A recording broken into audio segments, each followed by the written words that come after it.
স্বর্ণ, হিরে, মুক্ত, মানিক, এই সব কিছুকে আগে পাথর বলা হতো। তাহলে এমন কি হলো যে এদের রত্ন বলা হয়?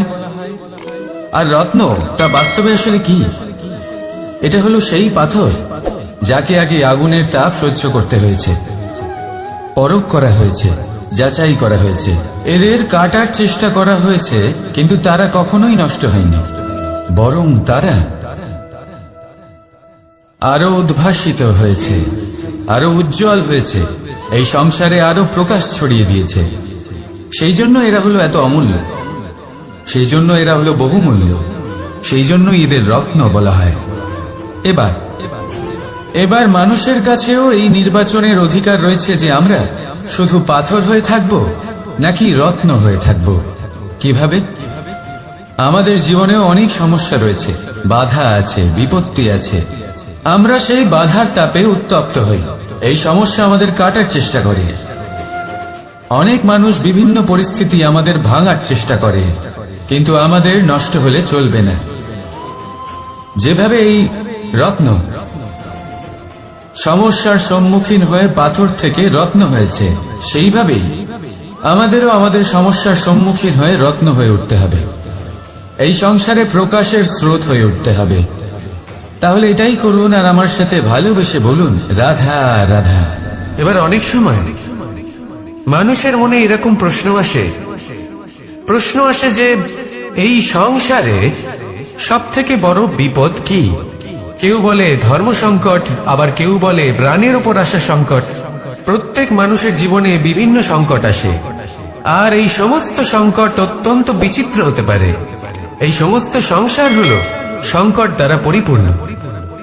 ঠিক আছে, আপনাকে একটা উদাহরণ দিই। একজন ধনী ব্যক্তি, এবার ওনার জীবনে সংকট কি হতে পারে? সংকট এটাই যে কেউ তার সম্পত্তি চুরি না করে নেয়, আমরা বুঝতে পারছি। এবার একজন চোর, তার জীবনে সংকট কি হতে পারে? যে চুরি করার সময় সে যদি তার একটা কাশি চাপতে না পারে, তাহলে সে ধরা পড়ে যেতে পারে, ঠিক কিনা? আবার অনেক সময় এমনও হয় যে যার জন্য আমি সংকট, সেও আমার কাছে সংকট। যেমন এই পরিস্থিতিতে দেখুন, সংকট হলো সংকট, এ তো জীবনে থাকবে, কিন্তু এর সম্মুখীন কিভাবে হওয়া যায়? খুব সরল, সব এটার উপর নির্ভর করে, মনের উপর। এই মনকে নিয়ন্ত্রণ করলে সব ঠিক থাকবে। এবার যদি ধনী ব্যক্তি মনকে নিয়ন্ত্রণ করে ফেলেন, নিজের অর্থের ব্যবহার শুভ কাজের জন্য, সমাজের সেবার জন্য বিকাশ করতে করেন, ওই অর্থকে একত্রিত করে না রাখেন, তাহলে চুরির সমস্যা, এই সংকট সেখানেই কেটে যাবে। এবার যদি কথা বলি সেই চোরের, তাহলে চোর যদি নিজের মনকে সংযত করে নেয়, যদি নিজের কর্মকে নিয়ন্ত্রণ করতে পারে, তাহলে এমন কোনো স্বর নেই, এমন কোনো স্বর নেই যা ওকে ধরা পড়তে বাধ্য করবে। সেই জন্য জীবনে সংকট যতই আসুক, যত বড়ই সংকট আসুক না কেন, কবচ হলো একটাই, আর এই কবচের নাম হলো আত্মনিয়ন্ত্রণ। নিজের মনকে নিয়ন্ত্রণে রাখতে শিখুন। এটা নিজের জীবনে প্রয়োগ করে তো দেখুন। যদি আপনি করতে পারেন, তবে আপনি দেখবেন যে সংকট তো জীবনে আসা যাওয়া করে, কিন্তু সেই সংকটগুলির সম্মুখীন আপনি এইভাবে করতে পারবেন। তাহলে সেটাই করুন, আর আমার সাথে ভালোবেসে বলুন, রাধা রাধা। জীবনে যখনই আমাদের সামনে কোনো সংকট আসে, তখন আমাদের সামনে দুটো পথ খোলা থাকে। প্রথম পথ ভয়ভীত হয়ে যাওয়া, দ্বিতীয় পথ সাহসীর সাথে তার সম্মুখীন হওয়া। এই দুইয়ের উদ্দেশ্য সমান, লক্ষ্য হলো সমান, আত্মসুরক্ষা, জীবন রক্ষা। কিন্তু ভয়কে দুর্বল মনে করা হয় আর সাহসকে আপনার বল বলে মনে করা হয়। কারণ হলো এটাই যে ভয় তা হলো শুধুমাত্র একটা প্রতিক্রিয়া, আর সেইখানে সাহস এটা হলো একটা নিশ্চয়, একটা প্রতিবদ্ধতা। আর যদি সাহসের সাথে আপনি সংকটের সম্মুখীন হন, তাহলে হয়তো সেই সংকট আপনি চিরকালের মতো দমন করতে পারবেন। কারণ বিপদ যখন আসে, তখন সর্বপ্রথম আমাদের দ্বন্দ্ব হয় এখানে, মনে। সেই বিপদের সম্মুখীন আমরা এখানে হই। যদি এই হৃদয়কে, এই মনকে আপনি সাহসী করে তুলতে পারেন, তাহলে তাতে কখনো ভয় আসবে না, আর সেই বিপদের সম্মুখীন হওয়াও সরল হবে, জয়লাভ করাও সরল হবে। তাই নিশ্চিত রূপে সাহস হলো অধিক শ্রেষ্ঠ। জীবনে যখনই কোনো সংকট আসবে, তখনই সাহসের সাথে তার সম্মুখীন হন, আর আমার সাথে ভালোবেসে বলুন, রাধা রাধা। সংসারের সব থেকে মূল্যবান ধন কি হতে পারে? সেটা কি সেই স্বর্ণ যা দিয়ে অলংকার তৈরি করে আমরা ধারণ করি, নাকি সেই সব হিরে, মুক্ত, রত্ন যা হয় আমরা নিজেদের মুকুটে ধারণ করি বা হাতে আংটি বানিয়ে ধারণ করি, নাকি সেই ধন যার দ্বারা আমরা সংসারে যা চাই তাই কিনতে পারি? এই সব হলো ধন সম্পত্তি, কিন্তু সব থেকে বেশি মূল্যবান কিন্তু এরা নয়। এগুলো যে কেউ আপনার থেকে অনায়াসে কাটতে পারে।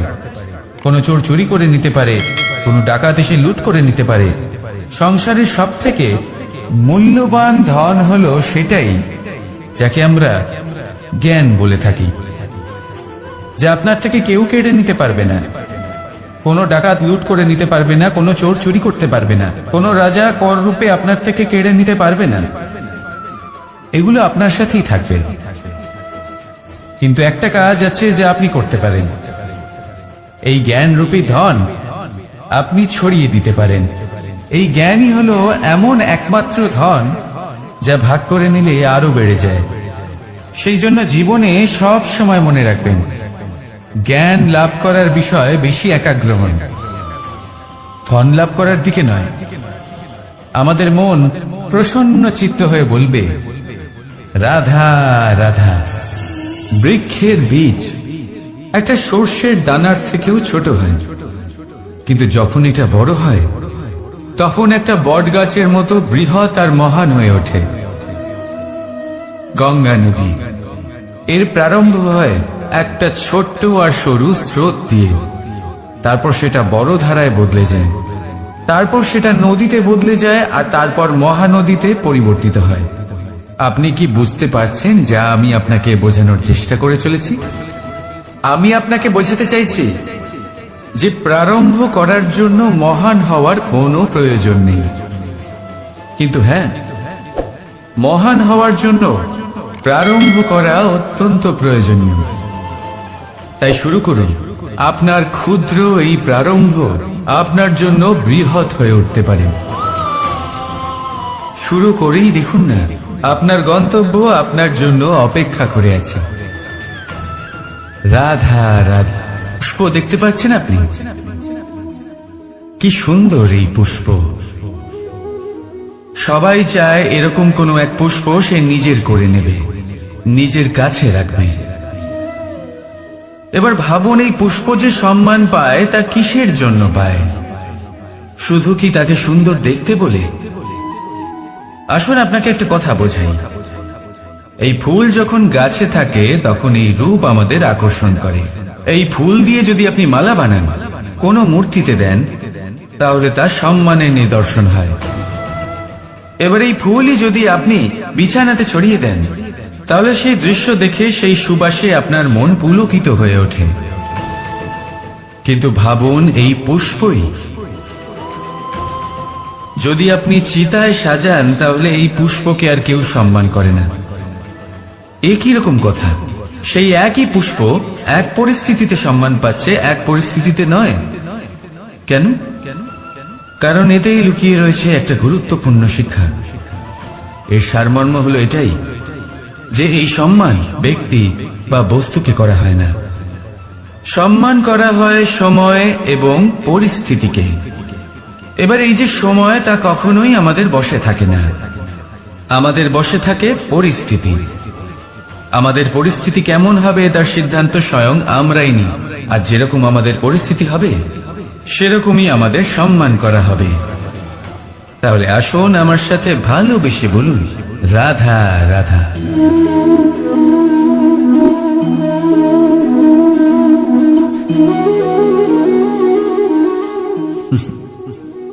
এবারে আপনারা ভাবছেন যে আমি এত একাগ্রতার সাথে এই পিঁপড়েকে কেন দেখছি।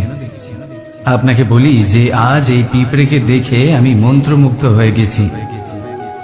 ওর রূপ বা ওর আকার দেখে নয়, এই পিঁপড়ের প্রচেষ্টা দেখে।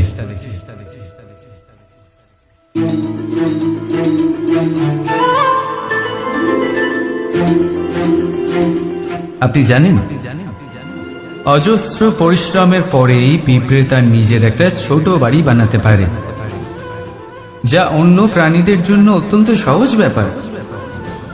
তাই পিঁপড়ের জন্য তার জীবনের সবচেয়ে বড় ঘটনা, সবচেয়ে বড় সাফল্য তার।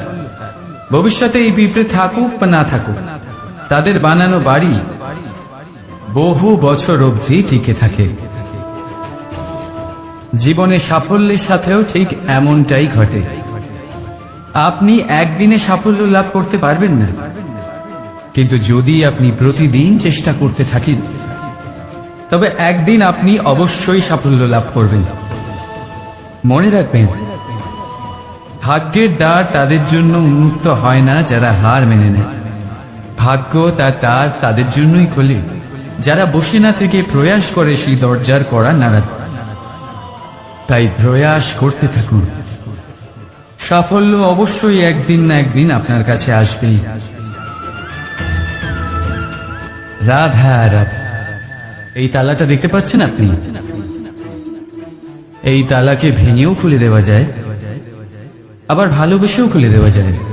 অর্থাৎ এই তালাটা আপনি এই চাবির দ্বারাও খুলে দিতে পারেন, এই হাতুড়ি দিয়েও খুলে দিতে পারেন। কিন্তু এই খোলাতে তফাৎ আছে। যদি তালা খোলার জন্য আপনি সেটা ভেঙে ফেলেন, তাহলে তা পরের বার আর কাজে লাগবে না। কিন্তু যদি এটা আপনি চাবির দ্বারা খোলেন, তাহলে তা চিরকাল কাজে লাগবে। আমাদের জীবনে সম্পর্কগুলো কিছুটা এরকমই হয়। আমাদের জীবনের আনন্দরূপী ধন রক্ষা করে এই সম্পর্ক, কিন্তু ভালোবেসে। যদি ক্রোধের দ্বারা এই সম্পর্ক রক্ষা করা হয়, তাহলে পরে তা কোনো কাজে আসে না। তাই সম্পর্ক সবসময় প্রেমের চাবি দিয়ে খুলুন, কারণ প্রতিবার নতুন তালা আপনি ব্যবহার করতেই পারেন, নতুন সম্পর্ক গড়তে পারবেন।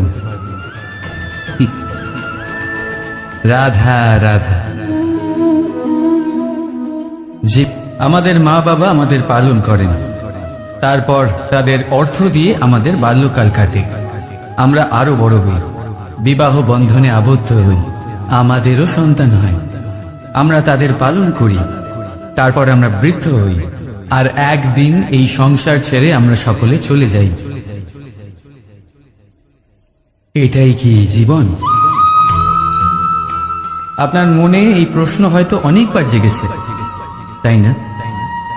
এবার একটু জলের যাত্রাপথ লক্ষ্য করুন। সাগর থেকে বাষ্প হয়ে ওঠে এই জল, মেঘ হয়ে ঝরে পড়ে সে, তারপর নদী হয়ে আবার সাগরে মিলিয়ে যায়। কিন্তু কখনো এই প্রশ্ন করে না যে তার জীবন কি, তার উদ্দেশ্য কি। প্রতিটা মুহূর্ত বাঁচে সে, আর অন্যদের যতখানি সম্ভব সাহায্য করে। যখন সাগরে থাকে, তখন অসংখ্য জীবকে জীবন দান করে। যখন সাগর থেকে বাষ্প হয়ে মেঘ হয়ে যায়, তখন চাষিদের মনে এই আশা জাগায় যে ফসল আবার ফল। যখন বর্ষা হয়ে ঝরে পড়ে, তখন এই শুকনো তৃষ্ণার্ত ধরিত্রীর তৃষ্ণা মেটায়। আর যখন নদীতে থাকে, তখন তার পারে নানান গাছপালার জন্ম দেয়। কিন্তু ভাবুন, জল কি কখনো এটা ভাবে যে তার জীবন কি বা তার জীবনের উদ্দেশ্যটাই বা কি? না, সে শুধু নিজের ধর্ম পালন করে যায়, আর যতটা সম্ভব সবাইকে আনন্দ প্রদান করতে থাকে। সেই জন্যই জীবনে কখনো এই প্রশ্ন করবেন না যে এই জীবন কি, এই জীবনের উদ্দেশ্য কি। শুধু এই জীবন বাঁচুন, আর যতটা সম্ভব সবাইকে আনন্দ প্রদান করুন। মন প্রসন্ন হয়ে বলবি রাধা রাধা। কখনো বৃষ্টির জন্য হওয়া কাদার মধ্যে দিয়ে আপনি নিজের বাড়ি ফিরেছেন? পাদুকা পরার জন্য আপনি ওই কাদা থেকে অবশ্যই বেঁচে যান, কিন্তু সেই পাদুকা থেকে আগত নোংরা কাদার ছিটে আপনার বস্ত্রকে ময়লা করেই দেন। কিন্তু তাও সেই ছিটের জন্য আপনার বস্ত্র ময়লা হয়ে যাবে, সেই জন্য আপনি পাদুকা পরা ছেড়ে দিন না। ঠিক সেইভাবেই জীবনে এমন কিছু মানুষও আসেন যারা পাদুকার মতো হন, যারা আপনাকে কাদার থেকে বাঁচিয়ে নেন, কিন্তু বস্ত্ররূপী আপনার মনের উপরে আশঙ্কার দাগ ছেড়ে যান। এইসব মানুষের জন্য নিজের মন ছোট করার কোনো প্রয়োজন নেই। প্রয়োজন আছে শুধু এটা ভাবার যে আপনি নিজের পা কাদার থেকে বাঁচাবেন নাকি আপনার বস্ত্র। জীবনে গম্ভীর হওয়া ভালো কথা, কিন্তু সমস্ত বিষয় যদি গম্ভীরভাবে ভাবতে থাকেন তাহলে জীবনের আনন্দটাই শেষ হয়ে যাবে। এই সংসার অস্থায়ী, এখানে এমন কিছুই নেই যা চিরকাল জীবিত থাকবে। তাই যতক্ষণ এই জীবন আছে সন্তুষ্টি আর আনন্দ নিয়ে বাঁচুন। নিজের উপর আগত কাদার ছিটের দিকে মন দেবেন না, শুধু আনন্দ বিতরণ করুন। মন প্রসন্ন হয়ে বলবে রাধা রাধা। এই সংসারের সব থেকে বড় সত্যি হলো জন্ম এবং মৃত্যু, কিন্তু আরো বড় একটা সত্য আছে, মিত্র এবং শত্রু, যা আমাদের সকলের জীবনে থাকে। মিত্র সে যে আমাদের সঙ্গ দেয় এবং সংসারের সব থেকে উঁচু শিখরে আমাদের নিয়ে যায়, এবং শত্রু সে যে যে কোনো মুহূর্তে যে কোনো শিখর থেকে আমাদের নিচে ফেলে দিতে পারে। এবার বিচিত্র ব্যাপার হলো এটাই যে আমরা নিজেরাই এদের সাথে নিয়ে চলি, নিজেরাই এদের পালন করি। তা কি করে?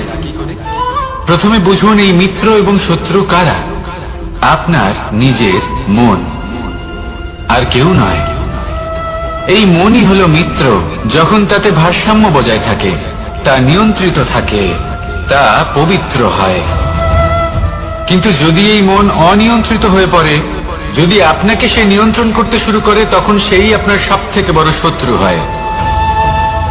সেই জন্য এই মনের ওপর নিয়ন্ত্রণ রাখতে শিখুন, এতে ভারসাম্য বজায় রাখতে শিখুন। তাহলে আপনি এমন এক বন্ধুকে পাবেন যে আপনাকে এই সংসারের শিখরে পৌঁছে দেবে। আসুন আমার সাথে ভালোবেসে বলুন রাধা রাধা। ঈশ্বর আসলে কে? সংসারের বেশিরভাগ মানুষের কাছে ঈশ্বর হলেন এই সংসারের রচয়িতা, পালনকর্তা। কারোর কাছে উনি জ্ঞাতা, কারোর কাছে উনি হলেন আস্থার প্রতীক, আবার কারোর জন্য শুধুমাত্র অন্ধ বিশ্বাস। তিনি হলেন আপনার ইষ্ট। সেই জন্যই তো গুরু, মাতা, পিতা এনাদেরও ঈশ্বরই বলা হয়েছে। যাদেরকে আমরা ঈশ্বর বলে মনে করি, যারা আমাদের ইষ্ট, তারা আমাদের একটি পথ দেখান, একটি দিকে চালিত করেন। সেই পথে চলে আপনি শুভ কর্ম করতে পারেন। আর যখন কোনো ব্যক্তি তার ঈশ্বরের আদেশ পালন করেন, তখন সে নিজে থেকেই শুভ পথে অগ্রসর হয়ে যান। বেশ কয়েকজন মানুষ ঈশ্বরের উপর আস্থা রাখেন এবং ভাবেন যে অনুচিত কোনো কাজ করা উচিত নয়, ঈশ্বর দেখছেন। ওনারা ভয় পান যে কোনো অনুচিত কর্ম করলে কে জানে তার পরিণাম কি হবে। এমন অনেক ব্যক্তি রয়েছেন যারা ঈশ্বরকে বিশ্বাস করেন এবং জানেন যে ঈশ্বর তাদেরকে দেখছেন। তাই যে যে শুভ কর্ম ওনারা করেছেন তার ফল তারা অবশ্যই পাবেন। এবার আপনি ভয় পেয়ে ঈশ্বরকে বিশ্বাস করবেন নাকি বিশ্বাসের দ্বারা ঈশ্বরকে বিশ্বাস করবেন, সেই সিদ্ধান্ত আপনারই। কিন্তু হ্যাঁ, যদি আপনার মনে ঈশ্বরের জন্য কোনো স্থান থাকে, যদি আপনার কোনো ইষ্ট থাকেন, যদি আপনি কাউকে ঈশ্বর মনে করেন, যার প্রত্যেক আদেশ আপনি পালন করে থাকেন, তাহলে বলি ঈশ্বর কখনো আপনাকে অনুচিত পথে চালিত করবেন না। আসুন আমার সাথে ভালোবেসে বলুন রাধা রাধা। এই সংসারে ভিন্ন ভিন্ন ধরনের গাছ আছে, অসংখ্য ধরনের প্রজাতি আছে। কিছু গাছ পাতা দিয়ে থাকে, কিছু ফুল, কিছু ফল। কেউ ছায়া প্রদান করে, কেউ শীতলতা প্রদান করে, কেউ নিজেকে খুব কষ্ট দিয়ে এই সংসারের বিকাশে সহায়ক হয়ে ওঠে। কিন্তু এই সবার মধ্যে একটা বিষয় কিন্তু সমান, এরা প্রত্যেকেই পাতা ছাড়া, ফুল ছাড়া, ফল ছাড়া জীবিত থাকতেই পারে, কিন্তু কোনো বৃক্ষই শিকড় ছাড়া বেঁচে থাকতেই পারে না। এটাই হলো রাধার। ঠিক সেইভাবেই আমাদের জীবনে শক্তি হোক, ধন হোক বা সাফল্য হোক, আমাদের বা আমাদের পরিবারের প্রসন্নতাই হোক, এই সব কিছুর আধার হলো, সবকিছুর মূল হলো পরিশ্রম। তাই জীবনে চিরকাল পরিশ্রম করতে থাকুন। যদি আপনি জীবনে কর্ম এবং ফল, মানুষের স্বভাব হলো এটাই যে তিনি নিজের প্রত্যেক পরিশ্রমের প্রতিফল প্রার্থনা করেন। বেশিরভাগ সময় এই ফলাফলের চিন্তা করতে করতে, কল্পনা করতে করতে উনি কর্ম করতে থাকেন যে আমি এই কাজটা করলে এই ফল পাবো। সেই সব কল্পনা করতে থাকেন যা না তার হাতে আছে, না আছে অধিকার, আর না আছে নিয়ন্ত্রণ। উনি শুধু নিজের কর্ম করতে পারেন। উনি কি ফল পাবেন তা তার হাতে কখনোই নেই। তাই আপনিও শুধুমাত্র কর্ম করতে থাকুন, ফলের চিন্তা করবেন না। মনে রাখবেন, শিকড় এবং শাখা যেভাবে একে অপরের সাথে জড়িয়ে, সেইভাবেই একে অপরের সাথে জড়িয়ে কর্ম এবং ফল। যেরকম কর্ম আপনি করবেন, সেরকম ফল আপনি অবশ্যই পাবেন। তাই এই ফলের আশায় কর্মের সময় কখনোই নষ্ট করবেন না, কারণ যে ব্যক্তি সময় নষ্ট করেন, সময় সেই ব্যক্তিকে অবশ্যই নষ্ট করে দেয়। কর্ম করুন নিঃস্বার্থভাবে, ফলের চিন্তা করবেন না, আর আমার সাথে ভালোবেসে বলুন রাধা রাধা। কর্ম এবং ফল, দেখতে গেলে এই সমস্ত ব্রহ্মাণ্ড এই দুইয়ের মাঝেই স্থির হয়ে আছে। মানুষজন কর্ম করেন ভালো ফল লাভের আশায়, আর ভালো ফল লাভের আশায় উনি এটাই ভুলে যান যে উনি যে কর্ম করছেন তা কি করছেন। আমি বলেছিলাম কর্ম করুন ফলের চিন্তা না করে, কিন্তু কি কর্ম করছেন সেই বিষয়ে ভাবাটাও অত্যন্ত আবশ্যক। নয়তো অনেক সময় আমরা এমন কর্ম করে ফেলি যা না চাইতেও বিষে পরিণত হয়। যা হয়েছে দুঃশাসনের সাথে, দুর্যোধনের সাথে, গুরু দ্রোণের সাথে। একজনের মানসিকতা উচিত ছিল না, একজনের বিবেক উচিত ছিল না, আরেকজন যে পক্ষ নির্বাচন করেছিলেন সেই পক্ষ উচিত ছিল না। আর যা কিছু ওনাদের সাথে হলো, আপনার, আমার, আমাদের সকলের সাথে তা হতে পারে। আমি বলেছিলাম কর্ম করুন, ফলের চিন্তা করবেন না, কিন্তু এই কর্মের বিষয়ে বিচার করে দেখাটাও ততটাই আবশ্যক। দেখুন, কর্ম করার উচিত প্রক্রিয়া ফলের চিন্তা না করা, কিন্তু যদি আপনার কর্ম শুভ হয় তাহলে তার ফলও নিয়তি আপনাকেই দেবে।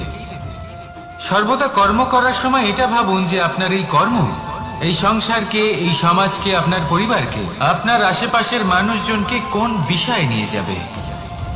যদি এটা সবার জন্য মঙ্গলময় হয় তাহলে কর্ম করতে থাকুন। আর হ্যাঁ, নিশ্চিত রূপে ফলের চিন্তা করবেন না। আসুন আমার সাথে ভালোবেসে বলুন রাধা রাধা। বটবৃক্ষের বীজ সর্ষের দানার থেকেও ছোট হয়, কিন্তু যখন তা নিজের রূপ ধারণ করে তখন তা বিশাল বৃক্ষের আকার ধারণ করে, যা সহস্র বছর ধরে বেঁচে থাকে, ছায়া প্রদান করে, পাখিদের আশ্রয় প্রদান করে, আর দেয় পথচারীদের বিশ্রাম করার স্থান। কেন? কারণ সেই ছোট বীজ তা মাটির ভেতরে গিয়ে নিজের খোলস ত্যাগ করে। অন্ধকারে থাকে সে, যতই আলো আসুক না কেন, যতই বর্ষা আসুক না কেন, সব সহ্য করে। আর তারপরে একটা চারা গাছ অঙ্কুরিত হয়, তারপর ধীর গতিতে একটা বিশাল বৃক্ষতে পরিণত হয়। দেখুন, জীবনে কঠিন সময় আসে, এই জন্য নয় যে আপনি হার মেনে নেবেন, এই জন্য আসে যাতে আপনি ভবিষ্যৎ নির্মাণের জন্য নিজেকে তৈরি করতে পারেন, যদি কঠিন সময়ে আপনি ওই বীজের মতো দৃঢ় হয়ে থাকতে পারেন, তাহলে আপনিও একদিন সেই বিশাল বৃক্ষের মতো নিজের অস্তিত্ব গড়ে তুলতে পারবেন, যা সহস্র বছর পর্যন্ত মনে রাখা হবে। আসুন আমার সাথে ভালোবেসে বলুন, রাধা রাধা। এই ব্রহ্মাণ্ড কত বৃহৎ, তাই না? যার সম্মুখে এই পৃথিবীকেও একটা বিন্দুর মতো মনে হয়। আর এই পৃথিবীতে আমরা কে হই, আমাদের আকার কি রকম, আমাদের অস্তিত্বই বা কি? যখন আমরা এভাবে ভাবি তখন মনে হয় আমরা কিছুই নই। তা আমরা যখন কিছুই নই, তাহলে আমরা এত চিন্তা করি কেন? কি ভেবে ভয় পাই? কাকেই বা এত ভয় পাই? কে আমাদের মারতে পারে আর কেই বা আমাদের জন্ম দেবে? আত্মার আসলে না কখনো জন্ম হয় আর না কখনো মৃত্যু। আত্মা শুধুই শরীর বদল করে। আপনি, আমি, আমরা সকলে এই শরীর নয়, আমরা হলাম আত্মা, যা হলো পরম আত্মার পরম অঙ্গ। সেজন্য মনে রাখবেন, বাইরের কোথাও দেখবেন না, নিজের অন্তরের গভীরে গিয়ে দেখুন, আত্মাকে উপলব্ধি করতে শিখুন। ক্লেশ, ভয়, চিন্তা, এই সব কিছুর থেকে নিজেকে দূরে রাখুন, তাহলেই উপলব্ধি করতে পারবেন পরমাত্মা কে। তাহলে আসুন আমার সাথে ভালোবেসে বলুন, রাধা রাধা। পরিবর্তন এই সংসারের শাশ্বত নিয়ম। কোন রাজা নেই যিনি চিরকাল রাজা থাকেন, কোন ধনী ব্যক্তি নেই যিনি চিরকাল ধনী থাকবেন। এই সংসারে সূর্যের স্থান নেওয়ার জন্য চন্দ্রিমার আগমন ঘটে। কোন স্থান যাকে পতিত বলা হয়েছিল, সেখানে মহল তৈরি হয়েছে। কোন স্থান যাকে আজ মলিন বলা হয়েছে, কাল সেখানে মন্দির স্থাপন হতে পারে। কোন ঋতু চিরকালের জন্য থাকে না, কখনো সময় চিরকাল একরকম থাকে না। আজ যা আপনার কাছে রয়েছে, কাল অন্য কারোর ছিল। আজ যে আপনার কাছে রয়েছে, কাল তা অন্য কারোর কাছে চলে যাবে। আপনার সাথে কিছু থাকলে তা হলো আপনার কর্ম, কিন্তু সেই কর্মের পরিণামও আপনার নয়। আপনি শুধু কর্ম করুন, বাকি সবকিছুই পরিবর্তনশীল। কিন্তু সেই পরিবর্তনকে দেখে ভয় পাওয়ার প্রয়োজন নেই, তাকে স্বাগত জানান। যদি আপনি হাসি মুখে সেই পরিবর্তনকে স্বাগত জানান, তাহলে এই পরিবর্তনও হাসি মুখে আপনার সাথে থাকবে। আসুন আমার সাথে ভালোবেসে বলুন, রাধা রাধা। সঞ্চয়। মানুষের যখন থেকে বোধ বুদ্ধি হয়, সঞ্চয় করতে আরম্ভ করে দেন। সঞ্চয় করতে থাকেন ভোজনে, সঞ্চয় অর্থে, সঞ্চয় শক্তির। নিজের জন্য করেন, নিজের পরিবারের জন্য করেন, নিজের স্ত্রীর জন্য করেন, সন্তানের জন্য করেন, সন্তানের সন্তানের জন্য সঞ্চয় করেন। সঞ্চয় করার জন্য ওনার কাছে অনেক কারণ রয়েছে, কারণ উনি এটা ভাবেন যে এই সঞ্চিত শক্তির জন্য কেউ ওনার কোনো ক্ষতি করতে পারবে না। মানুষ ভুলে যান একটা গুরুত্বপূর্ণ কথা, এই সত্য, উনি এই সংসারে খালি হাতেই এসেছিলেন, আর এখান থেকে ওনাকে খালি হাতেই যেতে হবে। যা এখানকার তা এখানেই থেকে যাবে। আর যদি কিছু ওনার সাথে যায়, তা হলো ওনার কর্ম, আর কিচ্ছু নয়। তাই যদি কিছু অর্জন করতে চান, তাহলে শুভ কর্ম অর্জন করুন, আত্মশক্তি অর্জন করুন, কারণ পরলোকে এটাই হবে আপনার সম্পত্তি। তাহলে কি এটা আপনি অর্জন করতে চান না? আসুন আর আমার সাথে ভালোবেসে বলুন, রাধা রাধা। সদিচ্ছা। দেখতে গেলে 3 অক্ষরে তৈরি এই শব্দ, কিন্তু সমস্ত ত্রিলোক তার উপরেই আধারিত। আপনি এই সংসারে এসেছেন, তখন অবশ্যই শ্বাস নেবেন, কিন্তু তার বদলে আপনাকে কিছু তো দিতেই হবে। আপনার উপর নির্ভর করছে আপনি কি দেবেন। কি দেবেন এই সংসারকে, এই সমাজকে, নিজের পরিবারকে, আর তার বদলে কি নেবেন? যশ নাকি অপযশ? দেখুন, এক ছিল রাবণ, যে কিনা সমুদ্র পার করলো সীতাকে অপহরণ করার জন্য, আর এক ছিলেন রামচন্দ্র, যিনি সমুদ্র পার করেছিলেন, সেতু বানিয়ে গিয়েছিলেন সীতাকে ফিরিয়ে নিয়ে আসার জন্য। দুজনেই সমুদ্র পার করেছিলেন, শুধু পার্থক্য ছিল সদিচ্ছাকে বোঝার লক্ষ্যে। অনেক মানুষের যাত্রা একরকম হতেই পারে, কিন্তু আনন্দ তখনই লাভ করবেন যখন লক্ষ্য শুভ হবে, মহান হবে। এই লক্ষ্য দিয়ে এই সংসারের কল্যাণ হবে এবং মানুষের সম্মান হবে। যদি আপনার সংকল্প উচিত হয় তাহলে আপনার লক্ষ্য উচিতই হবে, নয়তো শুধুমাত্র বিনাশ হবে। আর উচিত এটাই হবে যে বিনাশের হাত থেকে যেন নিজেকে বাঁচানো যায়, কি বলেন? তাই জীবনে যে লক্ষ্য স্থির করছেন মনে রাখবেন তা যেন শুভ লক্ষ্য হয়। যদি এরকম হয় তাহলে আপনার যাত্রা, আপনার জীবন দুটোই শুভময় হবে। আসুন আর আমার সাথে ভালোবেসে বলুন, রাধা রাধা। সুরক্ষা। এই সুরক্ষা আসলে কি? এটা কি কোনো কবচ নাকি কোনো সীমা? এই সুরক্ষা আসলে অন্য কিছু। আমাদের মাতা পিতা, আমাদের প্রিয়জন, আমাদের বন্ধু, এই সমাজ, আমাদের শুভাকাঙ্ক্ষী, আমাদের আত্মীয়, এনারা সবাই আমাদের জীবনে কোনো না কোনো ভাবে সুরক্ষা দিয়ে থাকেন, একটা কবচ দিয়ে থাকেন কোনো না কোনো রূপে। কিন্তু দেখতে গেলে আমাদের পরাক্রমের পথে, আমাদের বীরত্বের পথে, আমাদের সাহসের পথে এই সুরক্ষাই সব থেকে বড় বাধা হয়ে দাঁড়ায়। একবার ভেবে দেখুন, যদি আপনি কোনো সুরক্ষাই না পান, বা যদি আপনি এই সুরক্ষা ভেঙে বাইরে আসতে পারেন, তাহলে আপনার বীরত্ব চরম সীমায় পৌঁছে যায়। কেন? কারণ তখন আপনি জানেন যে এই সংসারের সম্মুখীন আমাদের নিজেদেরই হতে হবে। আপনি বুঝে যান যে শত্রুর সম্মুখীন এবার নিজের বলের দ্বারা, নিজের পরাক্রমের দ্বারা, নিজের সাহসের দ্বারা করতে হবে। আর তখন আমাদের মনের মধ্যে এই শক্তি জাগ্রত হয়। এই শক্তি অন্তরেই বসবাস করে। শুধু এটা চিনে নিতে হবে, একে জাগ্রত করতে হবে। আর এটা সুরক্ষা ভেঙে যাওয়ার পরেই সম্ভব হয়। আর যারা নিজের শক্তি সম্পর্কে জানেন, যিনি নিজেই জানেন তিনি কতটা শক্তিশালী, তিনি নিজেই নিজের সুরক্ষা কবচ চিরকালের মতো ভেঙে ফেলে দেন, ঠিক কর্ণের মতো। আর তারপরে দেখুন, আপনার পরাজয় হোক বা বিজয়ী হোক না কেন, সেটাই অনেক বড় হয়, সেটাই প্রশস্ত হয়ে থাকে। সেই জন্য ত্যাগ করুন নিজের ভয়কে, নিজের আশেপাশের এই সুরক্ষা চক্রকে ভেঙে ফেলুন। আর সম্মুখীন হন এই সংসারে নিজের শত্রুর সম্মুখীন হন। পরাক্রমের এই অঙ্কুর, তা অঙ্কুরিত হওয়ার জন্য বীজের উপরের এই কবচ, এটা ভেঙে যাওয়া অতি আবশ্যক। আসুন আমার সাথে ভালোবেসে বলুন, রাধা রাধা। যখন আমরা হাঁটতে থাকি আর আমাদের পায়ে কাঁটা বিঁধে যায়, তখন মুখ দিয়ে আহ বেরিয়ে আসে, কান্না চলে আসে, আর অনেক সময় অভিশাপও বেরিয়ে আসে। কিন্তু আমরা কি কখনো এটা এইভাবে দেখেছি, এইভাবে ভেবেছি যে আমরা যে পথে চলেছি সেই পথে কাঁটা বিঁধেছে, নাকি আমরা সেই পথ নির্বাচন করেছি যাতে শুধুই কাঁটা রয়েছে?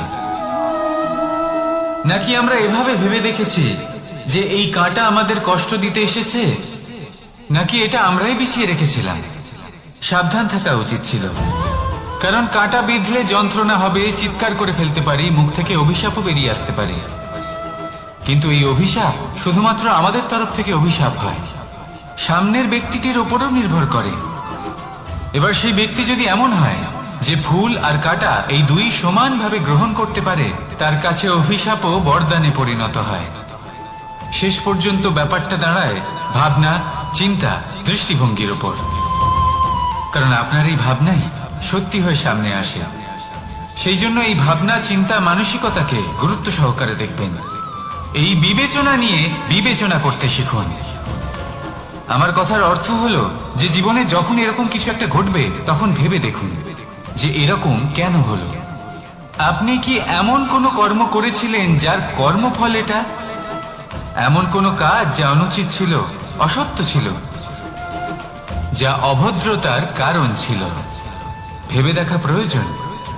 দেখুন, ইচ্ছে হলো আপনার যে আপনি কি করতে চান, ভাবনা আপনার, সত্য আপনার, জীবন আপনার, সিদ্ধান্ত আপনার। আসুন আর আমার সাথে ভালোবেসে বলুন, রাধা রাধা। সময়, এই সময় আসলে কি? এই সময় একটা সরল রেখা তো কখনোই নয়। সময় হলো একটা চক্র, যেখানে এর আদি সেখানেই হলো এর অন্ত, আর যেখানে তা শেষ হয় সেখান থেকেই তার শুরু হয়। এই সময় একটা অত্যন্ত বিচিত্র চিন্তা, বিচিত্র ভাবনা, একটা বিচিত্র বস্তু যা কেউ বুঝতে পারেন না। এই সময়ের লীলা, এর কোনো প্রমাণ নেই, কোনো জ্ঞান নেই, কোনো পরিমাপ নেই। শুধু এটুকু আমরা জানতে পারি, যেখানে শেষ হবে সেখান থেকে একটা নতুন সূচনাও হবে। যা আজ আপনার কাছে আছে কাল অন্য কারোর কাছে যাবে, তারপরে তার কাছ থেকেও অন্য কারোর কাছে যাবে, তারপরে তার থেকেও ছিনিয়ে নেওয়া হবে। এই নিয়তির একজনের কাছ থেকে অন্যজনের কাছে আদান প্রদানের এই সময় হলো আপনার সময়। এই সময়ের সদ্ব্যবহার করুন, এই সময়কে বাঁচুন। আপনাকে শুধু এটাই সুনিশ্চিত করতে হবে যে আপনি কোন পক্ষে আছেন। আর সত্যি বলতে কি, আপনার জীবনের পরিণাম নির্ভর করে আপনার নির্বাচনের ওপর। আপনি কোন পক্ষ নির্বাচন করছেন। তাহলে মনে রাখবেন, জীবনে সেই পক্ষই নির্বাচন করবেন যা চয়ন করার পরে আপনি সুখ অনুভব করবেন, আপনি সন্তোষ লাভ করবেন, প্রসন্নতা লাভ করবেন। আর আমি এটাই সুনিশ্চিত করব যে এই পক্ষ যেন শান্তির পক্ষ হয়, এই পক্ষই যেন প্রেমের পক্ষ হয়। তাহলে চিন্তা করবেন না, আর আসুন আমার সাথে ভালোবেসে বলুন, রাধা রাধা। দৃষ্টি আর দৃষ্টিভঙ্গি, এই সমগ্র লীলা হলো এই দুইয়ের। বিচিত্র হতে পারে, কিন্তু এটাই সত্যি। এবার আপনাকে একটা উদাহরণ দিয়ে বোঝাই। অনেক সময় আপনি কোনো ব্যক্তিকে এটা বলতে শুনবেন যে আমি আমার নিজের উপরে গর্ব করি, আমি নিজেকে নিয়ে গর্ব করি, আমি খুব ভালোভাবে আমার মা বাবার সেবা করি, ওনাদের আমি সবসময় সুখী রাখি, ওনাদের আমি একটা বাড়ি দিয়েছি, সকল সুখ সুবিধা দিয়েছি, ওনাদের জীবনে প্রত্যেক জিনিস দিয়েছি আর দেব যা তাদের প্রয়োজন। এবার আমাকে বলুন যে আপনি কে হন। আপনি হলেন সেই বীজ যা আপনার মাতা পিতা রোপণ করেছেন। আপনার মা বাবাই আপনাকে এই সংসারে জন্ম দিয়েছেন। এবার এইসব কথার কি তাৎপর্য? এই হলো সেই ব্যক্তির দৃষ্টিভঙ্গি। এবার দেখা যাক এই প্রকৃতি আমাদের কি শেখায়। কখনো কোনো গাছকে দেখবেন, যখন সেই গাছে ফল আসে, সে মালিকে এটা বলে না যে দেখো আমি তোমাকে ফল খেতে দিচ্ছি। সেই বৃক্ষ এটা বলে না যে দেখো আমি তোমায় আহার করতে দিচ্ছি, কারণ ও জানে যে এটা হলো সেই মালির পরিশ্রম, এটা হলো তারই কর্মের ফল, আর এটা তারই পাওয়া উচিত।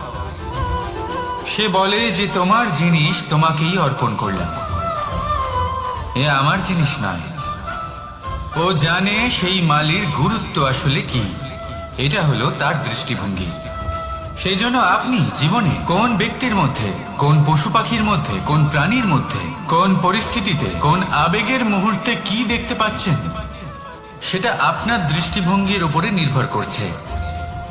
তাই নিজের মনে ধন্যাত্মক ভাব জাগ্রত করুন, শুভ চিন্তা নিয়ে আসুন। এই ভাবনাই সত্য হয়ে সামনে আসবে। এই দৃষ্টিভঙ্গি এমন হয়ে যাবে যে আপনার জীবনে সবকিছুই শুভ হবে। তাহলে আসুন আর আমার সাথে ভালোবেসে বলুন, রাধা রাধা।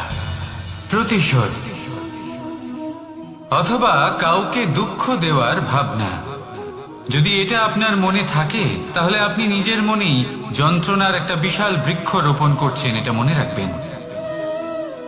কারণ কাউকে দুঃখ দেবার এই ভাবনা, এটা হলো সেই বীজ যা আপনার মনেই পতিত হবে, আপনার মনেই অঙ্কুরিত হবে, আর আপনার মনেই একটা বিশাল বৃক্ষরূপে বেড়ে উঠবে। জীবন আপনার, কর্ম আপনার, কাউকে দুঃখ দেবার ভাবনা আপনার ছিল, এই বৃক্ষ হলো আপনার, তাই এর ফলও আপনিই পাবেন, যা গ্রহণও আপনাকেই করতে হবে। মনে রাখবেন, যে মানুষ এটা ভাবে যে আমি ওকে দুঃখ দেব, ওকে কষ্ট দিতে চাই আমি, সেই মানুষই দুঃখ আর কষ্ট পেয়ে থাকে।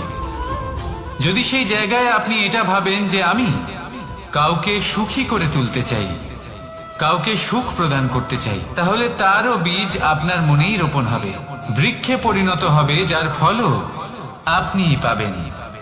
এখানে বিষয়টা হলো শুধু মানসিকতার চিন্তা, যা সত্য হয়ে আপনার সামনে আসে। তাহলে এই মানসিকতা শুভ করুন, সবার জন্য মঙ্গল কামনা করুন।